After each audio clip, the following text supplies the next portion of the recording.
So I'm going to shift gears a little bit and tell you a little bit about what my faith is as a Unitarian Universalist.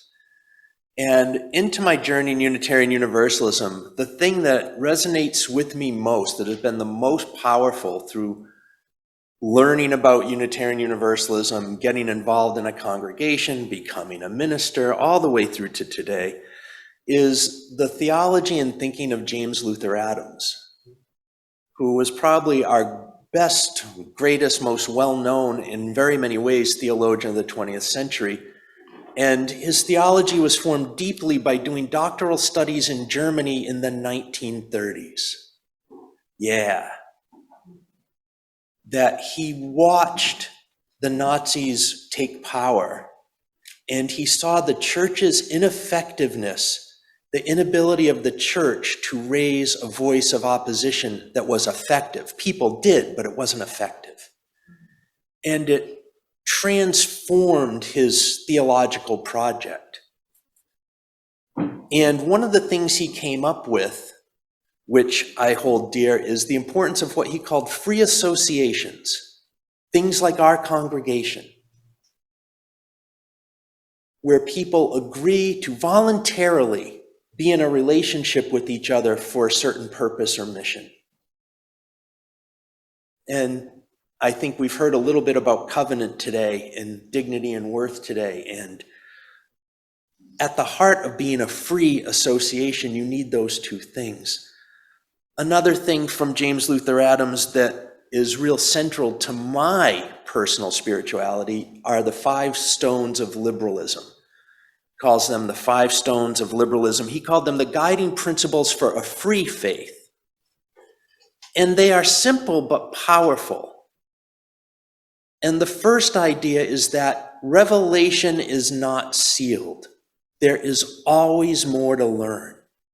Whether you're like the United Church of Christ and you think God is still speaking, or you prefer to think in terms of evolution, you can look at this in many different ways and it still works. I really like it, that there's always more to learn. What is true was never set down for all time in one person, one religion, one tradition, one philosophy, one book. Oh, if so many more people paid attention to that. And the second is love. All relationships between human beings should be based on respect and mutual consent and never coercion. The dignity and worth of every person. That we have a moral responsibility to create a just and loving social order. This is a moral imperative. That's the third big idea. And the fourth goes with it, because a just and loving social order will not just happen on its own. Sometimes just bad things happen and sometimes just good things happen. The universe can be fairly arbitrary. But if we want to make sure good things happen, we must use our agency to help make them happen. And lastly is an idea of hope. The idea that there are enough resources within us and around us, he called them divine or human, but there are enough resources to justify an attitude of ultimate optimism, not immediate optimism, ultimate optimism. And this to me harkens back to one of our great thinkers, Theodore Parker, who said, "The arc of the moral universe is long, but I believe it bends to justice." And the last idea of James Luther Adams that is very powerful for me and is always with me is his idea of God.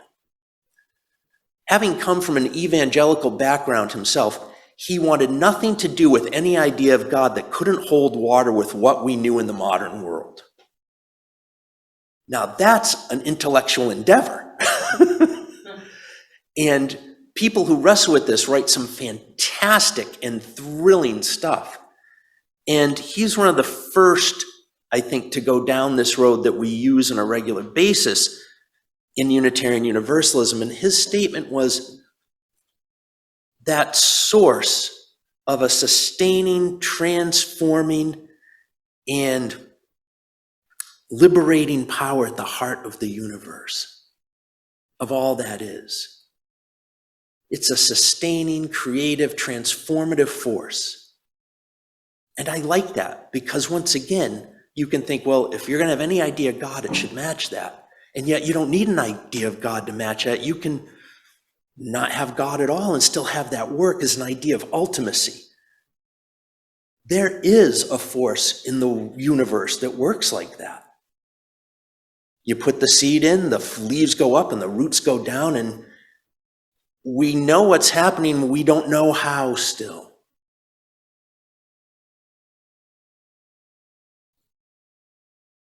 An amazing idea. Creative, sustaining, and transformative. When we work well in community and covenant and relationship and love, aren't we doing those three things for each other? That we know what's most sacred, holy, divine, God, however you want to look at it, through that, our creative, sustaining, and transformative relationships. Evolution works this way. This tradition has a lot of depth, spiritual and intellectual and emotional. And I'm really grateful for it. I also want to put before you this morning the reality that every 15 years, the Unitarian Universalist Association reviews Article 2 of our bylaws, which contain our principles. So our principles are currently under review. If you look in your recent newsletters, you'll probably see links from me of polls you can take as an individual and ways to give feedback and all this, which is great. And I just want to point out where two of the main areas of debate are going to come up. One is the first principle, a shift from, this is being proposed, the shift from the dignity and worth of all people to the dignity and worth of all beings. Wrestle with that a minute. I first think of that and I think, I've been rushed to the emergency room after being bitten by a bunch of fire ants making nests in my lawn in Texas. I've watched a writhing mound of cockroaches above a manhole cover in my neighborhood in Texas. Texas really did me in for non-toxic environmentalism. I used to be a dove and oh yeah, non-toxic everything. Now I'm no, I'm a hawk, nuke those suckers. So I'm all beings, huh? Cockroaches, interesting. And then I think about HIV, COVID. Viruses aren't animals or vegetables. They're not alive or dead. Are they beings? Hard to respect COVID right now for me. Sorry about that. And then I get to the part of thinking that I'm not being asked to not wrestle with this. I have trouble with the dignity and worth of all people, from the person who was rude to me at the supermarket to Donald Trump to Vladimir Putin to myself on some days. I have trouble with the dignity and worth of all people every day somehow, most likely. So I'll have trouble with the all beings too. I'm okay with that because our principle calls us to what we should be, not necessarily what we are. Maybe it's good to wrestle with that.